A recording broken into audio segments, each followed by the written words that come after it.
আল্লাহর পক্ষ থেকে আসছে, রিজিক আপনাদের রাখছে। হ্যাঁ, কেউ রাখেন, নেন, দোয়া করবেন। হ্যাঁ, আসসালামু আলাইকুম। ওকে। আসসালামু আলাইকুম ওয়া রাহমাতুল্লাহি ওয়া বারাকাতুহু। আমরা হচ্ছে বাপ্পি সাগর ফাউন্ডেশন পক্ষ থেকে আজকে খাবারের আয়োজন করছি। তো আমরা মাদ্রাসায় খাবারের পরেও বাইরে এসে কিছু দরিদ্র মানুষদেরকে খাবার দিব ইনশাল্লাহ। তো এই যে উনাদেরকে আমরা দিব, ওদেরকে খাবারটা দিয়ে দিই একজনকে। হ্যাঁ, একটা দাও। হ্যাঁ। আমরা যে বাপ্পি সাগর ফাউন্ডেশনের পক্ষ থেকে চাচ্ছি, দুপুরে খাইছেন কিছু? কি খাইছেন দুপুরে? হ্যাঁ, সকালে খাইছেন? আচ্ছা আচ্ছা, আল্লাহর কাছে দোয়া করেন।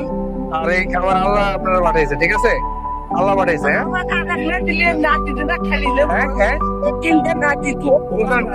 আরেকটা দেন, আরেকটা দেন, আরেকটা দেন। আচ্ছা, আমি আরেকটা দিয়েছি,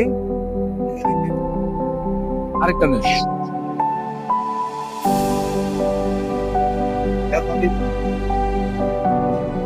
নেন, এই যে, এই যে, যান। হ্যাঁ, আল্লাহ হাফেজ। এই যে, আসসালামু আলাইকুম। এই যে, চাচি, ভালো আছেন? খাবার দিই, খাবার কি নিবেন? দুপুরে খাইতেন? খাবার দিব? পোলাও, গরুর মাংস এগুলো আছে, দিব? এই যে, নেন। কথা বলতে পারেন না, আর তবে আল্লাহর ইচ্ছা। আল্লাহর কাছে দোয়া করবেন। হ্যাঁ, কষ্ট।